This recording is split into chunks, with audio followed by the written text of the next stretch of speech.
বছরে একদিন বলেছে।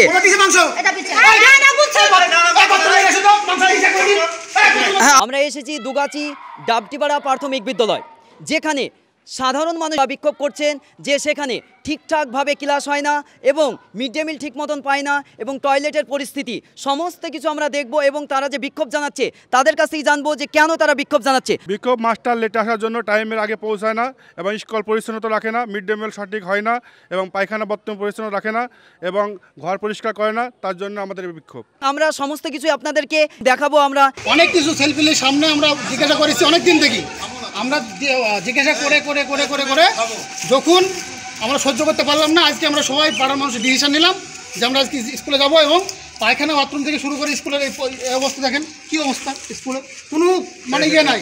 প্রত্যেকটা স্কুলে আমরা মানে যতটা জানি ফান্ডে কিছু টাকা থাকে, সেখান থেকে স্কুলটা পরিষ্কার করা হয়। আমাদের বন্ধুরা সব টিচার, আমার দাদা টিচার, তাহলে আমি জানি প্রাইমারি স্কুলে কী হয় না বৃত্তান্ত জানি। সেখান থেকে আমরা প্রত্যেক দিন মানে অনেক দিন বলা হয়েছে, হেডমাস্টার ক্যাজুয়াল নিয়েছি, কোনো ভাবেই না কিছু। হ্যাঁ, এখানকার মানুষ সব গরু ছাগল, এখানে মানুষ সব কি মানুষ হবে নাকি? হ্যাঁ, এই হেডমাস্টারের তো কথা। আচ্ছা, নাহলে এই ওই চিন্তা ভাবনা নিতে স্কুলটা নষ্ট হয়ে গেছে। আচ্ছা, আজকে তোলা নিয়ে এসছেন, এটা কেন আসলে? আজকে 11:30টার সময় স্কুলে এসছে, বলেন মাস্টারদেরকে লেটার হাজার সংবর্ধনা দেওয়ার জন্য এসেছি। স্বাগত জানানোর জন্য কি এটা দেওয়া হচ্ছে ফুলের তোড়াটা? হেড শিক্ষক মহাশয় কোনটা? কোনোদিন আমাকে দেখেছেন 11টার পরে স্কুল আসতে? না পার্সোনালি বলেন। আমি অন্য সব টিচারের কথা বলবো না, আমাকে কোনোদিন দেখেছেন 11টার পরে স্কুল আসতে?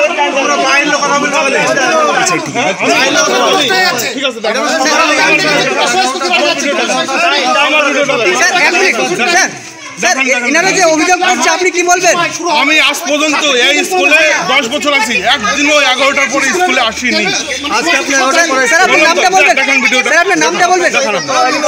আমার নাম অভিজিৎ রায়, আপনি দেখান। আচ্ছা, আমি চ্যালেঞ্জ করছি, বলবেন আর একটা চ্যালেঞ্জ করছি, আমি এই স্কুলে 8 বছর আছি, আমি কোনোদিন 11টার পরে স্কুলে আসিনি। যে সোয়াবিন গুনে গুনে দেওয়া হয়, এইটা কি বলবেন? আমি এক মিনিট আপনি স্যারকে বলতে দিন। আমি হেড টিচার না। আপনি হেড টিচার না, হেড টিচার কিনে আছেন? আচ্ছা, আমরা হেড টিচারের কাছে আমরা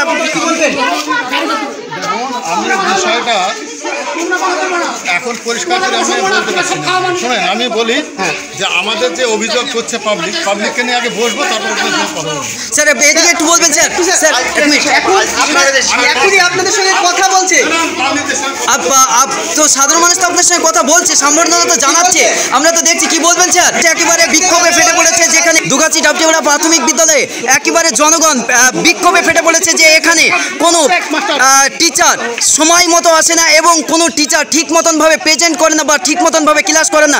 এই অভিযোগে আজকে বিক্ষোভে ফেটে পড়েছে একবার পুরো গ্রামবাসী। দেখতে পাচ্ছেন আপনারা এখানে, এমনকি মিড ডে মিলের অবস্থাও একেবারে অসহনশীলতা। দাদা বলবেন, তারপর নোংরা। আচ্ছা, তারপর বলবেন দাদা যে আপনাদের যে বিক্ষোভ, বাথরুমটার কথাটা একটু বলবেন। আমরা ওটা পরে নিচ্ছি, বলবেন। স্কুলের পরিস্থিতিটা দেখো একটু। এখানে নেই, সেই বাচ্চারা সব রাস্তার উপরে আসা করে।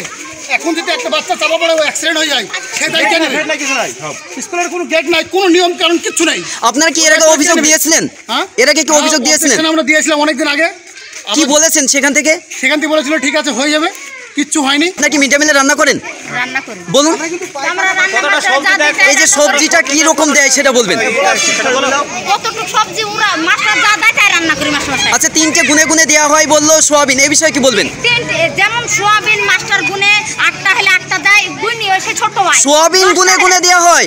সোয়াবিন গুনে ও দেয়, ভুলে সেলফিলি বাচ্চারা দেয়, আমরা রান্না করে বাচ্চারা দেয়, আমাদেরকে যা দিবে তাই তো রান্না করব। সপ্তাহে মাংস দেয় না, সপ্তাহে 2 দিন ডিম দেয়। 2 দিন ডিম দেয়, মাংস কোনোদিন হয় না? মাংস সেই একবার মাংস সপ্তাহে দেয় গো, বছরে একদিন। আপনিও রান্না করেন? হ্যাঁ, আমরা স্টুডেন্টের কাছ থেকে জানবো।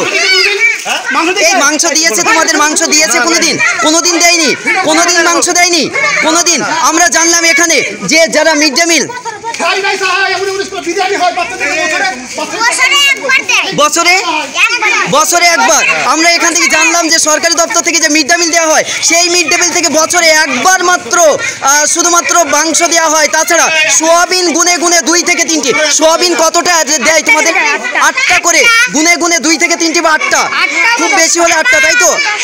এই যে টয়লেটের অবস্থা দেখুন, প্রতিটা ঘরে দেখতে পাচ্ছি আমরা টয়লেটের অবস্থাটা কি দুরবস্থা।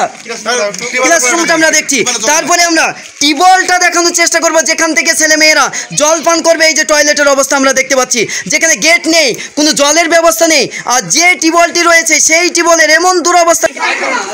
এইটা পায়খানা একেবারে বিড়ি সিগারেটে একেবারে ভর্তি হয়ে আছে আমরা দেখতে পাচ্ছি। এই যে বিড়ি সিগারেটগুলো মাস্টারে খেয়েছে। তোমাদের সব সময় কি ক্লাস করানো হয়?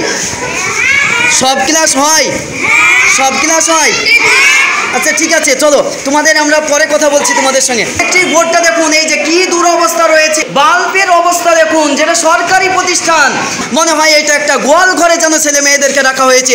এটাও অফিস রুম। স্যার বলবেন এটা কি অফিস? তাদের কাছ থেকে জানবো যে তোমাদের ক্লাস বা পড়াশোনা ভালো হয়? তোমাদের মিড ডে মিলের খাবার কি ভালো দেওয়া হয়? তোমাদের টয়লেট কি ভালো আছে? তোমাদের টিউবওয়েলের যে টিউবওয়েল সেখান থেকে কি জল পান করতে পারো? আমরা জানলাম যে টিচাররা এসে কি করেন, ঘুমিয়ে থাকেন। আচ্ছা, আমরা জানলাম যে টিচাররা শুধুমাত্র ঘুমিয়ে থাকে, ক্লাস না করিয়ে। আপনারা বিচার করবেন যে এই অবস্থায় যদি থাকে তাহলে ভবিষ্যৎ আমাদের পশ্চিমবাংলা কোন জায়গায় যেতে পারে।